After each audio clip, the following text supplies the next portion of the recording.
네, 7월 12일입니다. 2020년 들어서 28번째 주일입니다. 오늘 이렇게 귀한 예배 참석하셨는데 신령한 은혜가 넘치는 귀한 예배 될 수 있게 되기를 바랍니다.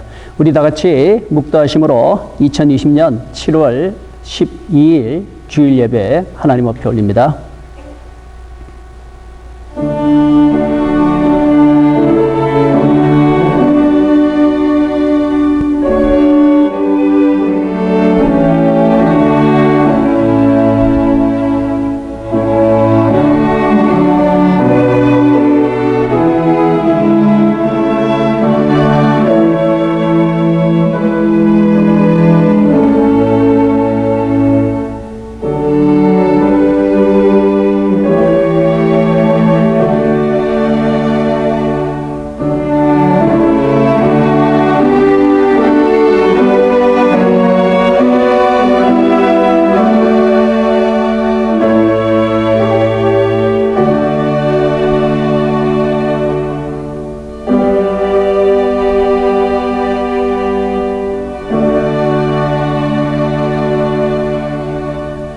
오늘 예배 받으시는 우리 하나님 아버지 앞에 우리들의 신앙 사도신경으로 고백드립니다.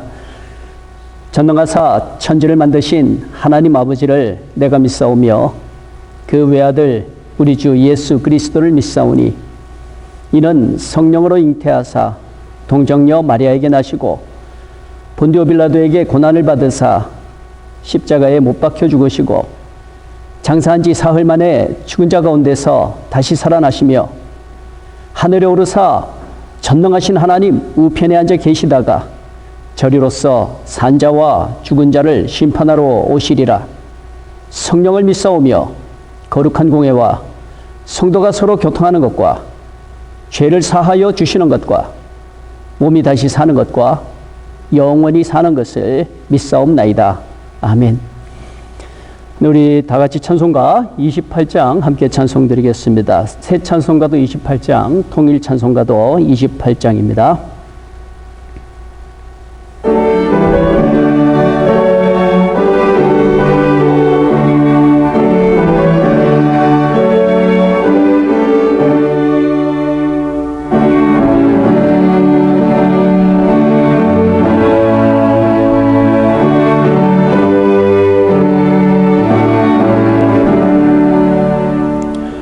복의 근원 강림하사 찬송하게 하소서.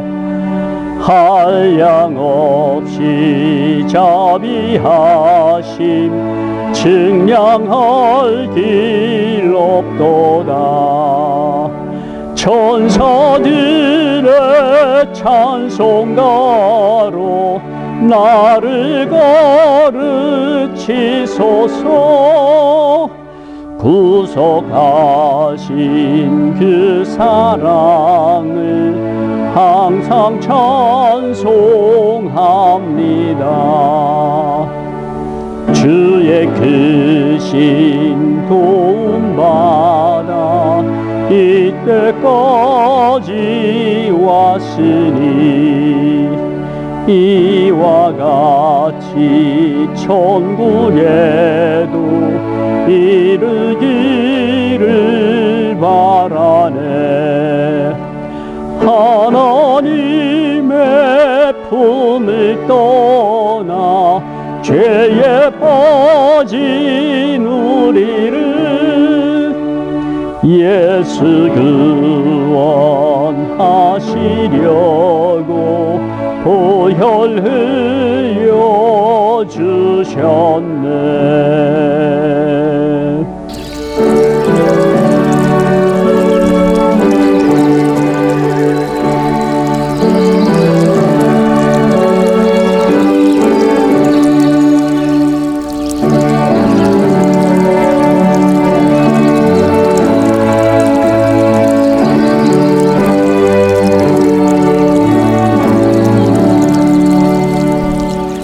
주의 귀한 은혜 받고 일생 빚진 자 되네. 주의 은혜 사슬 되사 나를 주께 매소서. 우리 몸은 연약하여 범죄하기 쉬우니 하나님이 받으시고 천국인을 치소서.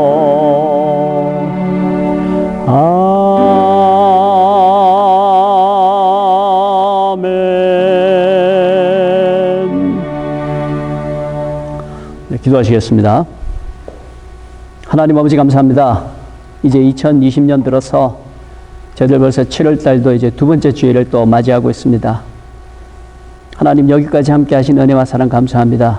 특별히 감사하는 것은 이 시간에도 하나님의 자녀, 하나님의 백성으로 우리 주 예수 그리스도를 믿는 믿음 가지고 이 자리에 예배자로 있게 하심을 정말로 감사를 드립니다.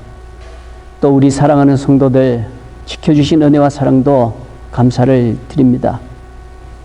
하나님, 앞으로도 더 바라고 원하는 것은 지금까지 함께 하신 에베네셀의 하나님, 앞으로도 꼭 함께하여 주옵소서.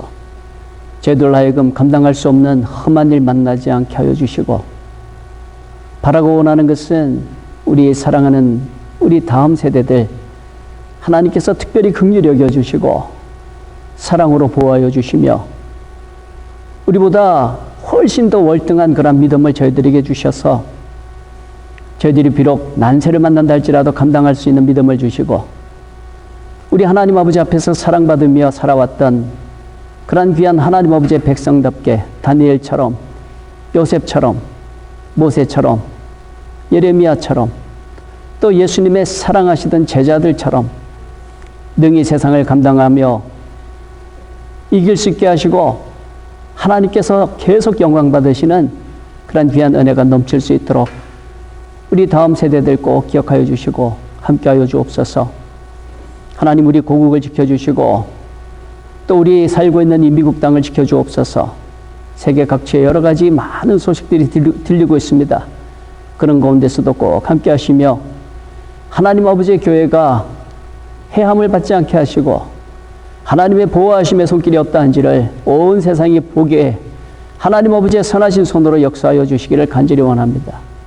또한 하나님 아직까지도 저희들 한자리에 모여서 예배 드리지 못하고 있습니다. 속히 코로나 바이러스도 물러가게 하시고 모든 일이 정상화되어서 다시금 하나님 아버지께서 주시는 그 일상의 축복 속에서 항상 일상에 감사할 줄 아는 그러한 우리 성도들로 자리매김할 수 있도록 은혜 베풀어 주옵소서. 다시 한번 저희들에게 평안을 허락하여 주실 때 더 넘치는 감사와 감격으로 우리 하나님 아버지 앞에 예배 드릴 수 있겠습니다. 하나님 함께하여 주시고 긍휼을 베풀어 주옵소서. 오늘도 이 예배 가운데 함께하여 주옵소서. 예수 그리스도의 이름으로 간절히 기도합니다. 아멘. 네, 이 시간에는 우리 2020년도 맞이해서 졸업을 한 학생들 셋이 모여서 졸업 감사 특별 연주를 하나님 앞에 준비했습니다. God, You are so good 라는 그 찬양곡으로 하나님 앞에 특별 찬양 연주 드리도록 하겠습니다.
네, 이 시간 함께 나누기를 원하는 하나님의 말씀입니다. 하나님의 말씀 마태복음입니다. 마태복음 16장입니다. 마태복음 16장 24절에서 27절에 있는 말씀입니다. 하나님의 말씀 마태복음 16장 24절에서 27절에 있는 말씀입니다. 제가 봉독합니다. 이에 예수께서 제자들에게 이르시되 누구든지 나를 따라오려거든 자기를 부인하고 자기 십자가 지고 나를 따를 것이니라. 누구든지 제 목숨을 구원하고자 하면 잃을 것이요 누구든지 나를 위하여 제 목숨을 잃으면 찾으리라. 사람이 만일 온 천하를 얻고도 제 목숨을 잃으면 무엇이 유익하리요? 사람이 무엇을 주고 제 목숨과 바꾸겠느냐?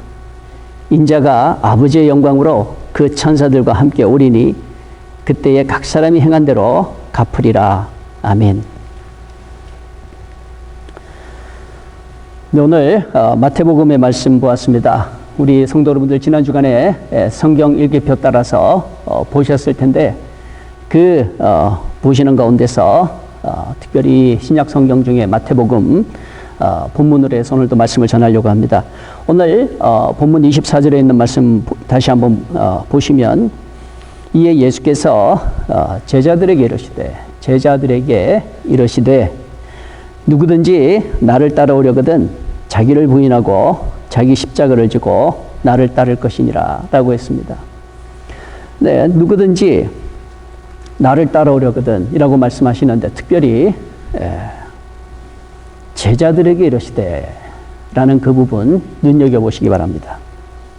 그러니까 이 말씀을 하시는데 특별히 예수님을 이미 따른 사람들, 따르고 있는 중에 있는 사람들, 앞으로도 계속 따르기를 결단한 사람들입니다. 이런 사람들에게 말씀하시는 거예요.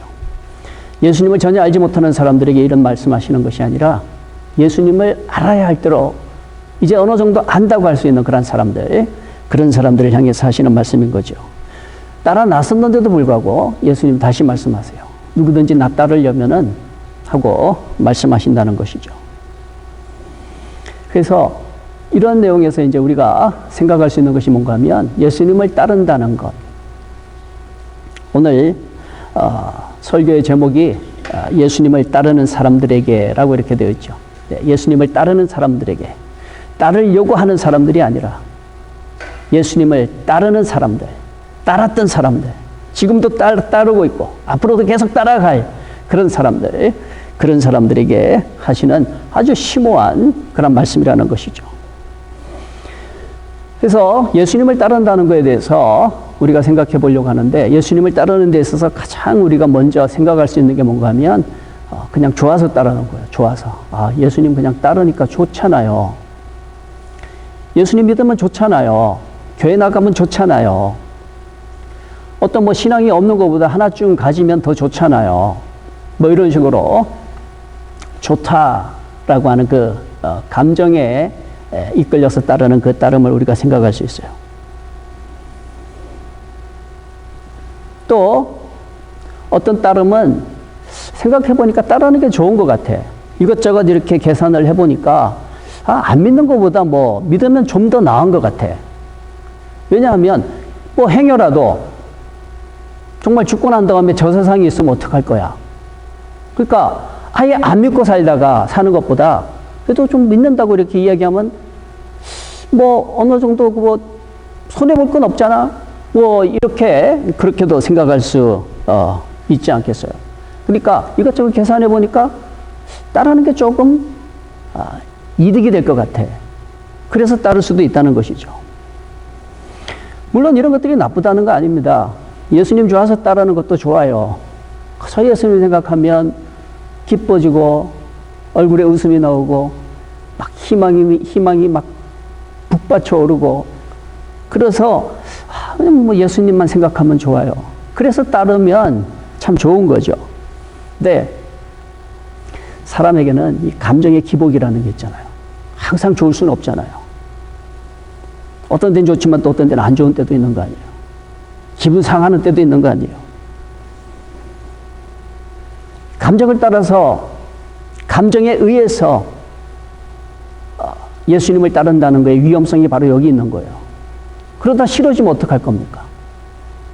예수라는 이름만 들어도 막 기분이 나빠지고 불안해지고 막 그러면 어떡하겠어요? 그럼 예수님 따를 수 없는 것이죠. 그러니까 좋잖아요. 그래서 따르는 거기에는 어떤 위험 요소가 있을 수 있다는 것이죠. 이득인 측면에서도 마찬가지예요. 뭐 믿으면 구원 얻잖아요. 근데 그것도 어떻게 보면 이해 득실의 그 관계에 따라서 믿는 거라고 이렇게 할 수가 있겠죠.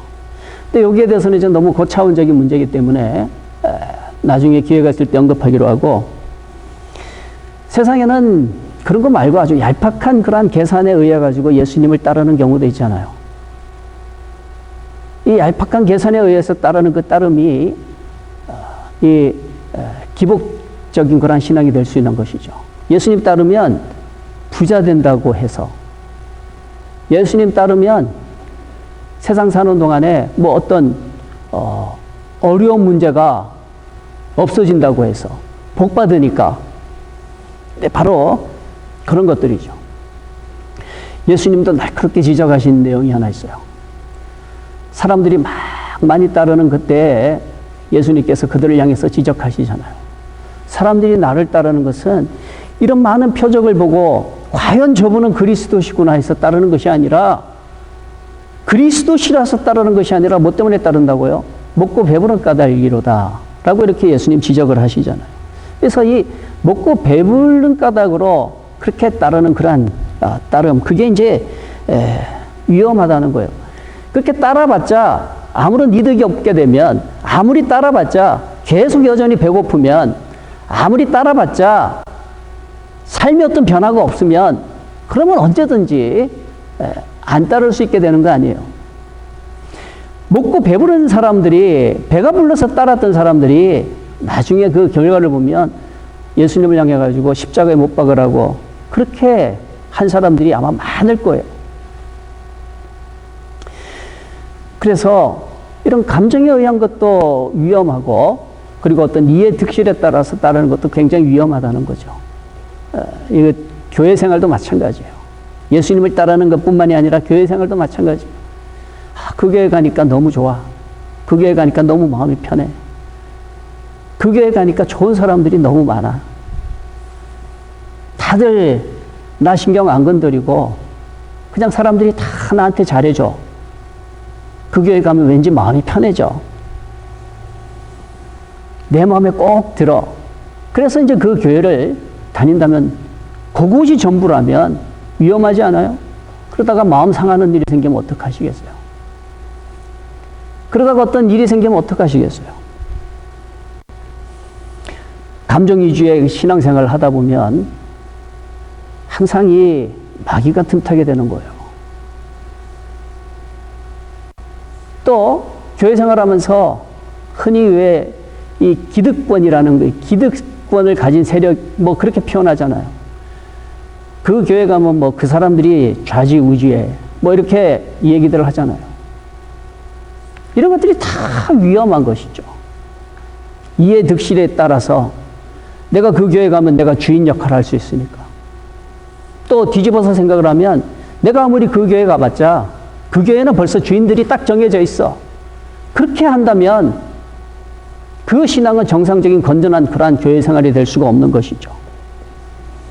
그래서 예수님을 따르는 것도 그렇고 교회 생활도 마찬가지예요. 우리가 꼭 이 시간에 생각하기를 원하는 것은, 오늘 이 설교 제목 그대로인데, 예수님을 따르는 사람들에게, 저도 그렇고 우리 성도들도 그렇고 예수님을 따르는 사람들이잖아요. 바로 이런 우리들을 향해서 주시는 귀한 말씀, 우리가 이 시간에 잘 듣고 정말 이 올바르고 건전한, 그리고 건강한 그러한 신앙으로 잘 무장될 수 있게 되기를 바랍니다. 다시 한번 오늘 말씀 24절 보시면, 이에 예수께서 제자들에게 이르시되 누구든지 나를 따르려거든 자기를 부인해라. 그리고 자기 십자가를 져라. 그리고 나를 따라라. 이렇게 하셨어요. 자, 이 말씀의 배경이 어떤지를 우리가 먼저 알아야 돼요. 왜 예수님이 이 말씀하셨는가? 왜 자기 부인하라고 하시는가? 왜 자기 십자가 지고 따르라고 하시는가? 그리고 마지막에 왜 예수님을 따르고 있는데도 불구하고 다시금 나를 따르라라고 예수님께서 말씀하시는가? 그 이유를 알아야 돼요. 오늘 본문의 배경이 되는 것은 마태복음 16장 13절로 거슬러 올라갑니다. 제자들과 함께 예수님은 가이사랴 빌립보라고 하는 그 지역을 여행을 하세요. 이 가이사랴 빌립보라고 하는 그 지역은 두 왕의 이름이 나오고 있는 지역이에요. 왕의 이름이 두 개나, 가이사라고 하는 로마의 황제, 그리고 빌립이라고 하는 그 지역을 맡은 분봉왕, 이 두 이름이 합쳐진 지역이에요. 그 두 왕의 이름이 나오는 그 지역에서 예수님은 제자들에게 물어보시죠. 사람들이 나를 누구라고 하느냐? 그리고 너희는 나를 누구라고 하느냐? 이렇게 물어보시죠. 왕들의 이름이 있는 그곳에서 너희는 나를 누구라고 하느냐? 하고 예수님 물어보실 때 예수님의 제자들은 이렇게 대답합니다. 특별히 베드로가 이렇게 대답을 하죠. 주는 그리스도시요 살아계신 하나님의 아들이십니다. 네, 이렇게 대답을 해요. 야, 참 100점짜리 대답이에요. 정확한 대답인 겁니다. 과연 그분은 주님이십니다. 과연 그분은 주인이세요. 가이사라고 하는 왕도 있고 빌립이라고 하는 왕도 있지만 그들이 주인이 아니에요. 누가 주입니까? 당신이 주라는 거예요. 당신이 누구예요? 예수시죠. 예수 당신이 주이십니다. 주인이십니다. 이곳은 가이사의 땅도 아니고 빌립의 땅도 아니고 이곳은 바로 당신의 것입니다. 당신이 주인이십니다. 그리고 주는 그리스도이십니다. 우리를 대속하실 분입니다. 하나님이 우리를 위해서 보내신 그리스도이십니다. 기름 부음 받은 자입니다. 왕입니다. 우리들을 인도한 선지자입니다. 이렇게 고백을 하는 거죠. 그리고 그 다음 고백이 정말 대단한 거예요. 살아계신 하나님의 아들이십니다. 이렇게 대답을 해요. 참 멋진 말씀이죠. 그 대답을 듣고 칭찬을 하세요. 근데 그 다음에 이제 예수님께서 정말로 니들이 나를 그렇게 알고 있는 거야? 내가 정말로 주 되는 걸 알고 있는 거야? 내가 정말로 그리스도인 것을 너희들 알았단 말이야? 그리고 내가 살아계신 하나님의 아들이신 것을 정말로 너희들이 알고 믿는단 말이야? 그러면 내 한 가지 비밀을 얘기해 줄게. 앞으로 일어날 일을 얘기해 줄게. 그러시면서 예수님께서 그들에게 하신 말씀이 뭔 줄 아세요? 기억나시죠? 이제 예루살렘에 올라가게 되면 죽임당하게 될 거다. 기가 막힌 말씀을 하시는 거예요. 주이시고 그리스도이시고 살아계신 하나님의 아들인데 죽는다는 거예요. 엄청난 청천벽력 같은 그러한 말씀을 지금 예수님께서 하시는 것이죠.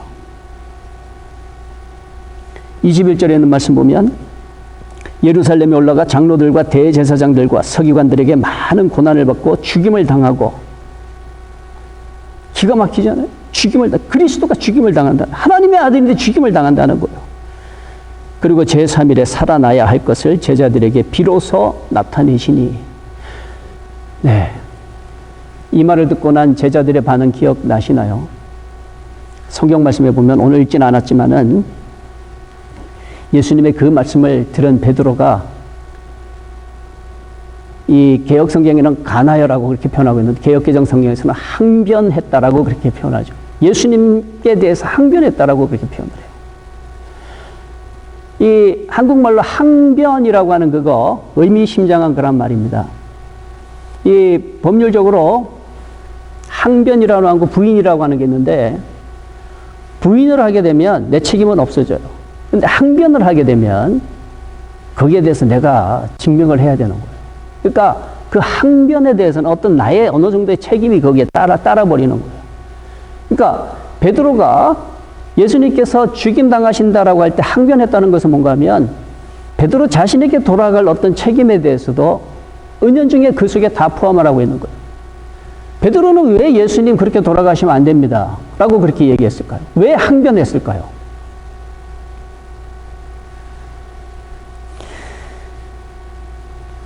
우리 인간에게 있어서 죽음이라는 것은 보통 일이 아니기 때문에 그렇죠. 하나님의 아들에게는 죽임이라는 것은 별로 의미가 없어요. 근데 인간인 우리 측면에서는 죽는 거는 뭘 의미합니까? 끝이에요, 끝. 끝장나버리는 거예요. 그러니까 베드로가 항변하는 거예요. 아무리 3일 만에 다시 살아날 것을 말씀을 하셔도 인간적인 입장에서는 그게 받아들여지지가 않는 거예요. 이해가 되지 않는 거예요. 그러니까 항변을 하는 거죠. 그러면 안 된다고. 왜 안 되는데? 그러면 베드로는 할 말이 많을 거예요. 전 이 말씀 묵상하면서 그런 생각 해봤어요. 그 자리에 이렇게 쭉 보면서 베드로가 주여 그렇게 되면 안 됩니다. 막 할 때 예수님께서 아마 이렇게 물어보셨을 수도 있을 것 같아요. 왜 죽으면 안 되는데? 이렇게 물어보실 수도 있잖아요. 우리 성도 여러분 어떻게 생각하세요? 예수님께서 죽임 당하신다는 거기에 대해서 우리는 배우고 지금까지 하도 많이 들어가지고 3일 후면 부활하실 거니까 당연하게 이렇게 자연스럽게 넘어가지만 부활에 대해서 전혀 생각하지 못하고 생각할 수도 없는 입장에서 죽는다 그러면 어떤 생각이 들겠어요? 그거 끝인데? 그렇게 되면 안 되는데? 그 끝장인데 그거는? 이런 생각이 드는 거예요. 베드로에게 그 생각이 들었다는 거예요. 주님, 죽어버리면 그 끝장인데 그럼 우리가 어떻게 되라고요? 모든 걸 다 버려두고 주님 따랐는데 주님 죽어버리시면 우리는 어떻게 되는 건가요? 우리에게 돌아올 우리들의 책임은 어떻게 되는, 우리는 앞으로 어떻게 해야 되는 건가요? 주라고 믿고 따랐는데, 그리스도시라고 믿고 따랐는데, 하나님의 아들이라고 믿고 따랐는데 죽어버리시면 아직까지 안 죽은 우리는 어떻게 되는 거죠? 바로 그 의미가 그 속에 있는 거죠. 바로 그런 상황에서 예수님께서 하시는 말씀이에요. 누구든지 나 따르려고 하면 먼저 자기부터 부인할 줄 알아야 된다라고 이렇게 말씀하시는 거예요. 죽음까지도, 죽음의 문제까지도 부인할 수 있어야지만이 나를 따를 수 있다라는 그 예수님의 날카로운 그런 지적인 거죠. 저는 이런 내용을 보면서 참 성경은 정말로 적나라하게 우리들에게 정말로 인간적인 측면에서 우리에게 모든 것을 다 보여주고 있는 것이 성경 말씀이구나 하는 걸 이렇게 다시 한번 느껴요. 어떤 꾸밈 없이 순수 그 자체로 우리들에게 있는 그대로 보여주시는 것이 하나님의 말씀이었구나 하는 걸 느끼게 돼요. 아마 저라도 마찬가지였을 거예요. 그 자리에 있었다면 저도 항변했겠죠. 예수님, 죽으면 그 끝이에요. 이대로 끝낼 수 없잖아요. 우리가 바라는 것이 있는데, 소망하는 것이 있는데, 바로 그런 생각이 누구에게든지 다 있을 거라는 거죠. 참 그런 가운데 예수님이 하시는 말씀, 누구든지 나 따라오려면 네 자신부터 부인해라. 거기에는 모든 것이 다 들어있다고 저는 믿어요. 모든 것이 다 들어있어요. 남 탓하지 마라. 세월 탓하지 마라. 네 자신부터 탓해라. 바로 그 말씀 아니겠어요?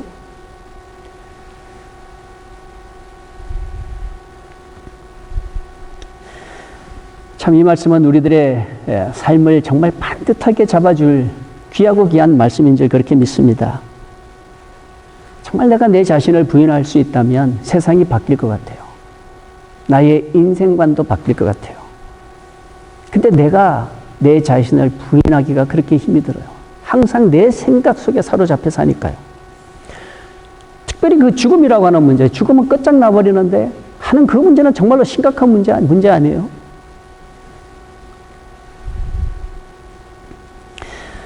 세상에서 왜 싸움이 생깁니까? 왜 갈등이 생깁니까? 왜 분쟁이 생깁니까? 다들 그렇게 생각하는 거예요. 나는 올바르게 했는데 네가 잘못해서, 나는 바르게 좀 해보려고 그랬는데 네가 안 따라와서, 나는 최선을 다했는데 네가 틀렸기 때문에, 그걸 바로 잡아주기 위해서. 그래서 싸움이 나는 거 아니겠어요?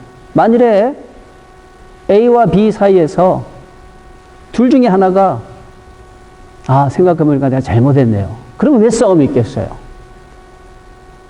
근데 둘 다 잘못하지 않았기 때문에 싸움이 생기는 거예요. 분쟁이 생기는 거죠.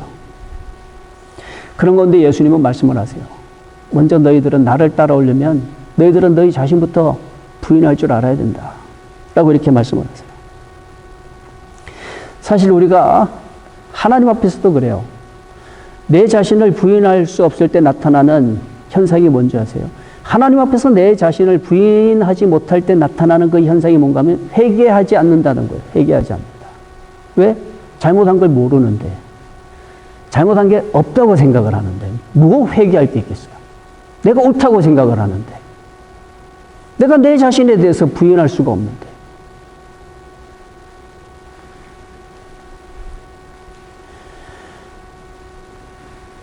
회개라는 게 그렇잖아요. 내가 잘못했구나. 내가 틀렸구나. 그 깨달음이 있을 때 비로소 회개가 나오는 거 아니에요.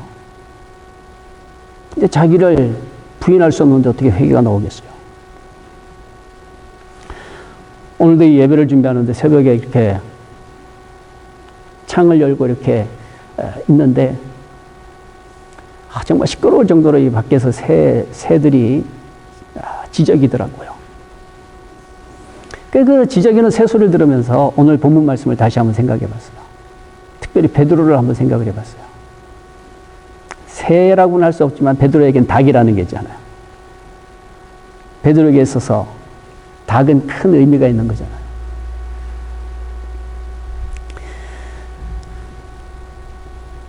닭 울기 전에 네가 3번 나를 모른다고 부인하리라 하셨던 그 예수님의 말씀. 이 부분에 대해서 아주 제일 디테일하게 이렇게 설명하고 있는 말씀이 마가복음이더라고요. 마가복음 14장에 보니까 여종이 그를 보고 곁에 서 있는 자들에게 다시 이르되 이 사람은 그 도당이라 하되 또 부인하더라. 조금 후에 곁에 서 있던 사람들이 다시 베드로에게 말하되 너도 갈릴리 사람이니 참으로 그 도당이니라. 그러나 베드로가 저주하며 맹세하되 나는 너희가 말하는 이 사람을 알지 못하노라 하니 이게 마가복음에 나오는 표현이에요. 72절. 닭이 곧 2번째 울더라. 벌써 한번 울은 거죠. 안 들리는 거예요. 그 닭 소리는. 근데 2번째 닭이 또 울었다는 거예요. 닭이 2번째 또 울었다. 닭이 곧 2번째 울더라. 이에 베드로가 예수께서 자기에게 하신 말씀 곧 닭이 2번 울기 전에 네가 3번 나를 부인하리라 하심이 기억되어 그 일을 생각하고 울었더라 라고 나와요. 그 2번째 닭 울음 소리 속에서 베드로는 깨닫는 거죠. 내가 틀렸구나. 내가 나에 대해서 제일 잘한다고 생각을 했는데 나 역시 내 자신에 대해서 이렇게 몰랐구나, 무지했었구나. 나보다 더 예수님이 나에 대해서 더 잘 알고 계셨구나 하는 그 자기 부인이 그때 생기는 거 아니겠어요? 그리고 난 다음에 예수님 찾아오셔서 베드로에게 물으시죠. 베드로야, 네가 나 사랑하느냐 물어보실 때 그때 베드로는 대답하잖아요. 아주 조심스러운 대답이죠. 주여, 내가 주를 사랑하는 줄 내가 자신 있게 말할 수 있습니다. 그게 아니죠. 왜? 자기 자신에 대해서도 확신이 없기 때문에 그래요. 그 예수님 앞에 베드로는 뭐라고 대답합니까? 주여, 제가 주를 사랑하는 줄 주님이 알고 계시지 않습니까? 당신이 알고 계시지 않습니까? 진짜 사랑한다는 것이죠. 이 왜 그렇습니까? 이런 진실된 고백이 왜 나와요? 자기 자신에 대한 철저한 반성과 자기 자신에 대한 철저한 내가 누구인가 하는 자아 성찰, 바로 거기에서 나오는 것이죠. 베드로는 그 일을 생각하고 나가서 울었더라 라고 그렇게 기록하고 있거든요. 참 가슴 찡한 내용 아닙니까? 우리도 만일에 우리 자신에 대해서 바로 알게 된다면 우리 역시 통곡할 일이 많을 거예요. 우려할 일이 많을 겁니다. 근데 내가 내 자신을 알기가 그렇게 어려워요. 내 자신을 부인하기가 그렇게 어려운 거예요. 어떤 때는 체면 때문에, 그동안 쌓아온 명성 때문에, 혹은 앞으로 닥쳐올 어떤 불이익 때문에 함부로 솔직하게 자기 자신에 대해서 밝히지 못하는 경우가 너무 많아요. 알고 있으면서도 부인하지 못하는 경우가 많이 있고, 또 몰라서 부인하지 못하는 때도 많이 있고, 이런저런 이유로 우리는 우리 자신에 대해서 내가 잘못했군요. 내가 잘못했습니다. 내가 잘못됐네요. 하는 그러한 자아 성찰이 그렇게 어려운 거예요. 근데 사실 자기를 부인한다는 것이 하나님 앞에서는 그렇게 창피한 일이 아니에요. 내가 잘못됐다라고 그렇게 고백하는 것이 그게 뭐 체면 망가지는 게 아니에요. 사는 동안에 우리가 꼭 기억할 수 있게 되기를 바랍니다. 아, 내가 잘못했을 수도 있어. 내가 잘못됐을 수도 있지. 내가 잘못한 거야. 아, 이건 내 잘못이야. 바로 이런 자기 부인, 여기에 대해서 좀 더 익숙해질 수 있는 그런 저와 여러분 될 수 있게 되기를 주님의 이름으로 간절히 축원을 드립니다. 이건 하나님 앞에서도 그렇고 교회 생활에서도 마찬가지예요. 교회 생활에서 항상 내가 옳을 수는 없는 거예요. 내가 잘못됐을 수도 있어요. 그런 가운데 떳떳하게 교회 앞에서 아, 이거는 내가 잘못 생각한 것이었습니다. 이거는 내가 잘못 행동한 거였습니다. 이렇게 이야기하는 사람들, 그런 준비가 되어 있는 사람들, 그런 사람들이 모여서 교회가 된다면 그 교회는 미래가 있는 교회예요. 근데 그런 준비가 없고 그렇게 하려고 하지 않는 사람들이 있는 곳이라면 시한폭탄 안고 있는 교회하고 똑같아요. 어느 순간인가 그런 현실이 찾아오게 되면 폭발하게 될 거기 때문에 그런 것이죠. 항상 내 좋을 대로는 안 되는 거 아니에요. 내 마음에 들어서 항상 내 마음에 들 수는 없는 거 아니에요. 그래서 감정 위주의 신앙생활이라든지 또 어떤 이해득실에 따른 신앙생활은 정말 저와 여러분이 조심해야 되는 그런 내용인 것이죠. 이런 말씀 가운데 예수님께서 하시는 말씀, 누구든지 나를 따라오려거든 먼저 자기 자신부터 부인할 줄 알아야 된다. 근데 이 말씀 머릿속에 꼭 새길 수 있게 되기를 주님의 이름으로 간절히 축원을 드립니다. 그리고 가는 그 길은 평탄한 길이 아니에요. 따라 나섰다고 해서 모든 것이 다 평탄해지는 게 아닙니다. 성경에 보면 예수님 오실 길을 평탄케 해야 되는 사람들은 누군가 하면 예수님 스스로 평탄케 하시는 게 아니에요. 우리가 그 길을 평탄케 해야 되는 거예요. 낮은 곳마다 돋우도록 해야 되고 높은 곳마다 깎아서 평탄하게 만들어야 되는 그 책임이 누구에게 있는가 하면 우리에게 있다는 거예요. 성경에서 그 말씀하지 않습니까? 예수님이 오실 그 길을 평탄케 해야 되는 그 책임, 바로 우리들에게 있는 것이죠. 그 평탄케 하기 위해서 자기 부인할 줄 알아야 되고 십자가 질 줄 알아야 되는 거예요. 아, 내 몫에 태인 십자가구나 하고 그 십자가 지고, 그리고 예수님 비로소 말씀하세요. 자기 부인하고 십자가 지고 그리고 난 다음에 나를 쫓을지니라. 이게 준비 안 되면 주님 쫓아갈 수 없는 거예요. 이게 준비된 자들이 주님을 쫓아갈 수 있는 거예요. 그 주님을 쫓아가는 그 사람들이 진짜 예수님의 제자가 되는 것이죠. 요즘 이 시대를 보십시오. 요즘 이 시대 보면 참 흉흉하죠. 많은 일들이 있죠. 이런 많은 일들 가운데 다들 서로가 옳다고 하는 그 속에서 이제 저와 여러분은 좀 더 우리를 자신에 대해서 좀 알고 부인할 수 있는데 조금 익숙해질 수 있는 저와 여러분 될 수 있게 되기를 바랍니다. 나도 잘못됐을 수가 있어요. 내가 잘못했을 수도 있어요. 내가 또 잘못한 것도 많이 있어요.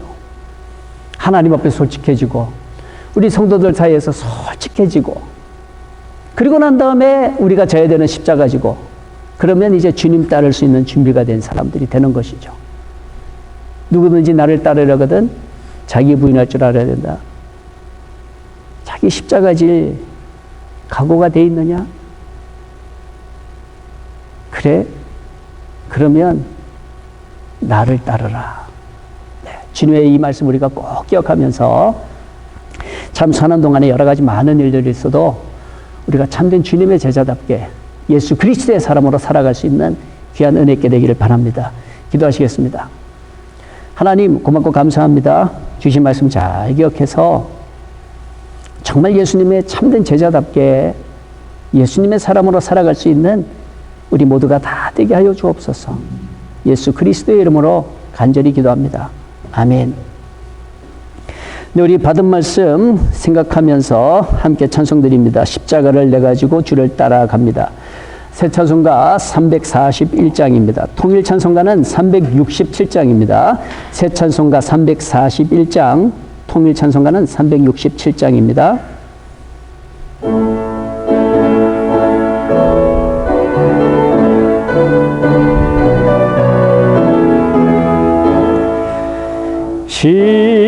십자가를 내가 지고 주를 따라갑니다. 이제부터 예수로만 나의 보배 삼겠네. 세상에서 부귀 영화 모두 잃어버려도 주의 평안 내가 받고 영생 복을 받겠네. 주도 곤욕당했으니 나도 곤욕당하리. 세상 사람 간사하나 예수 진실합니다. 예수 나를 사랑하사 빛난 얼굴 보이면 원수들이 미워해도 염려할 것 없겠네. 내가 핍박당할 때에 주의 품에 안기고 세상 고초 당할수록 많은 위로 받겠네. 주가 주신 기쁨 외에 기뻐할 건 무엇냐. 주가 나를 사랑하니 기뻐할 것뿐일세. 아멘.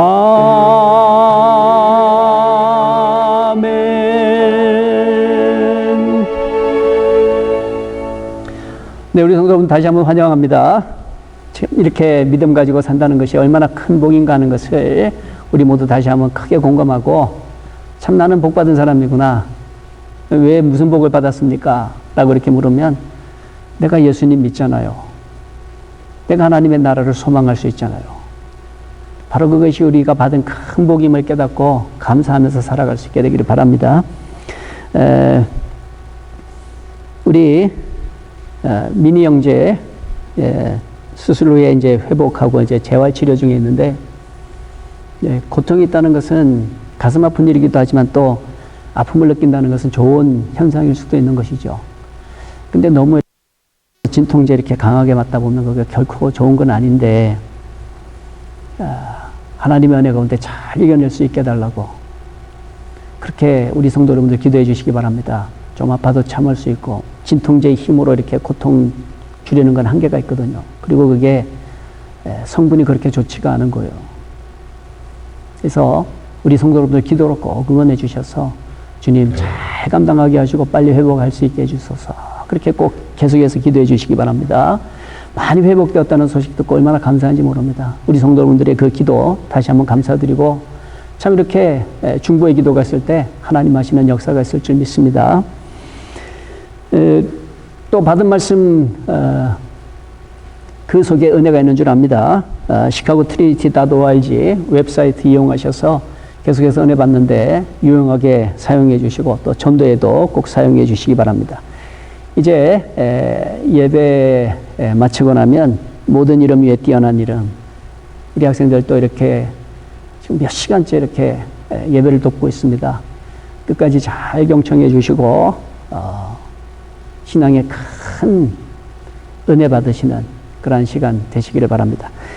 기도하심으로 예배 폐하하도록 하겠습니다. 지금은 우리 주 예수 그리스도의 무한하신 은혜와 하나님 아버지의 지극하신 사랑하심과 성령님의 감화하시고 감동하심이 우리 사랑하는 성도들 한 명 한 명 위에 이제로부터 영원토록 함께 하시기를 간절히 축원하옵나이다. 아멘.